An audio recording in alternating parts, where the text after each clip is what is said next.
साहब जिसने कास्ट लिखा, उनकी वजह से हमें जागरूकता मिली, उनकी वजह से हमने अपने हक अधिकार समझे। हम तो किसी से नफरत नहीं करते, हम किसी से चलते नहीं, हमें सबसे प्यार है। क्योंकि अगर आप इस भारत के नागरिक हो तो हमारी औकात नहीं है साथियों इससे बाहर जाने की, इससे बाहर जाने की। हम किसी को उकसाते नहीं हैं, हम किसी को उकसाएंगे भी नहीं, क्योंकि हम प्यार बांटते, भाईचारा बांटते, एकता की बात करते हैं, सोशल जस्टिस की बात करते हैं, समानता की बात करते हैं। क्या ये बात गुनाह है? क्या ये बगावत है? और अगर ये बगावत है तो जोर से बोलो, बार बार ऐसी बगावत करेंगे, बार बार ऐसी बगावत करेंगे।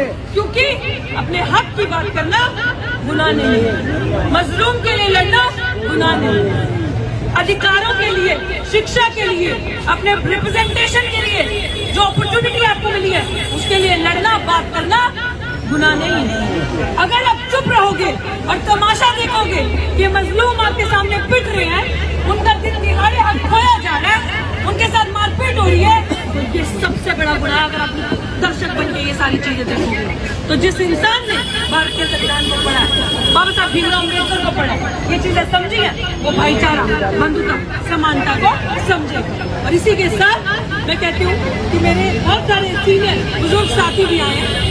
इस यूनिवर्सिटी के अंदर हम पे लाठी चार्ज हुआ 4 दिन पहले, लेकिन हमने लाठी खाई। इस यूनिवर्सिटी के अंदर यही SHO साहब हमें हमारे नीले झंडे हटा दिए। हमें तो नहीं नफरत, हम तो नहीं कहेंगे क्यों लगाए, क्योंकि भारत का संविधान उन्हें भी जानता देता है, हमें भी देता है। लेकिन हमारे साथ दोहरा व्यवहार क्यों, हमारे साथ ये प्रताड़ना क्यों, हमारे ऐसा शोषण क्यों, हमारे बाबा साहब की प्रतिमा हटाई? क्या उसका जवाब किसी के पास है? नहीं। हम अपने हक की लड़ाई लड़ेंगे। यहाँ सड़क अगर नहीं कहीं पे भी मिलेगा तो जनता की अदालत फैसला करेगी। इसीलिए तो लोकतंत्र में अगर सबसे ताकतवर कोई है तो वो लोगों का राज, सड़कें। और आज आपको कहीं न्याय नहीं मिल सकता, आज आपको सड़क से न्याय मिलेगा। और सबसे ताकतवर आवाज होती है जनता की आवाज। Because in democracy, the kingmaker is always powerful than the king. राजा से ज्यादा ताकतवर राजा को बनाने वाली प्रजा है डेमोक्रेसी में। तो ये सबक आपको हमेशा याद रखना है। शायद ये सबक आपको कहीं पढ़ाया नहीं जाएगा। सो ये सबक आपको यूनिवर्सिटी ऑन स्ट्रीट, हमारी यूनिवर्सिटी में पढ़ाया जाएगा। इस यूनिवर्सिटी में तो मेरा एक महिला होने के नाते बताना आपको क्यों जरूरी है। साथियों, मैं एक महिला ही नहीं हूँ, मेरी जो डोमिनेंट आइडेंटिटी है वो मुझसे अलग नहीं हो सकती, क्योंकि मैं एक साइकोलॉजी की स्टूडेंट रही, साइकोलॉजी में PhD करी इसी दिल्ली विश्वविद्यालय से 4 कदम अंदर, इसी दिल्ली विश्वविद्यालय में साइकोलॉजी पढ़ाई, आइडेंटिटी पे चैप्टर्स पढ़े। आप एक महिला हैं, क्या आप अपनी आइडेंटिटी भूल सकती है? कहीं ना कहीं वो आपके अंदर, आपके व्यवहार में रिफ्लेक्ट करेगा। तो मैं एक महिला तो हूँ, लेकिन उसके ऊपर मैं एक दलित महिला हूँ। मैं एक ऐसे समाज से आती हूँ जिसका सदियों से शोषण होता है, जिनको सदियों से सताया गया, जिनके सदियों से हक छीने गए। तो क्या मैं अपनी पीड़ा की बात नहीं करूँ? मेरी पीड़ा की बात, मेरे हाथ पे कट लगा है तो मैं दर्द बताऊंगी, या मेरे हाथ का कटना दर्द ये बताएगा? नहीं, मेरा दर्द तो नहीं सुनाऊंगी ना।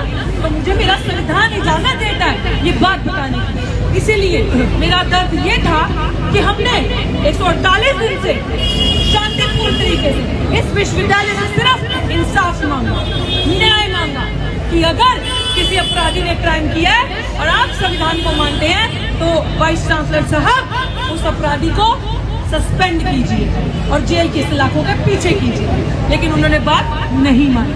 148 दिन तक आपकी ये बहन या आपकी ये बेटी दलित समाज की रहती रही।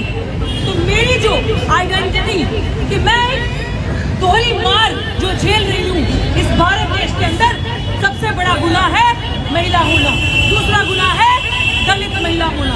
ये तो दोहरी मार मुझ पे पड़ रही है। लेकिन सिर्फ एक चीज जो मेरे अंदर है वो है शिक्षा, जिससे डॉक्टर भीमराव अम्बेडकर ने क्या कहा, शिक्षा वो शेरनी का दूध है जो पिएगा। और डॉक्टर नीतू सिंह क्यों दहाड़ती है? क्योंकि एक मिसाल कायम करनी है। शिक्षा वो नहीं है जो खाली किताबों के अंदर चंद लाइनें कहती है। शिक्षा वो है असली किसी मजलूम का दर्द समझना और चुनौती से जो गुनाह जुल्म कर रहा है उसकी आंखों में आंखें डाल के अपना हक मांगना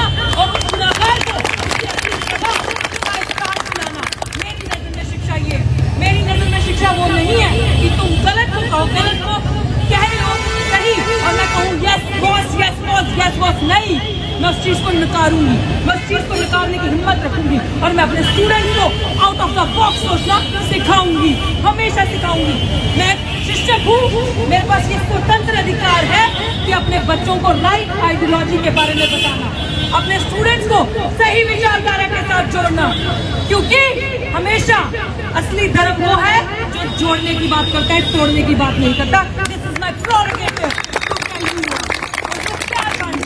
तो हम अम्बेडकरवादी हैं, this is our first learning. दूसरी कि हम हमेशा हर एक नागरिक का सम्मान करेंगे, हर एक मजलूम की आवाज बनेंगे, हर एक वॉइसलेस को वॉइस देंगे, वुमेन राइट्स की, दलित राइट्स की मुखौरों के एडवोकेसी करेंगे। This is my right. और अगर मैं पढ़ी लिखी हूँ तो अगर पढ़ाने का अधिकार मुझे अंदर नहीं है तो बार बार एक ही बात कहूँगी कि मैं अंत तक, जब तक न्याय नहीं मिलता, अपनी लड़ाई सड़क से लड़ूंगी और यूनिवर्सिटी ऑन स्ट्रीट ऐसे ही चलाऊंगी।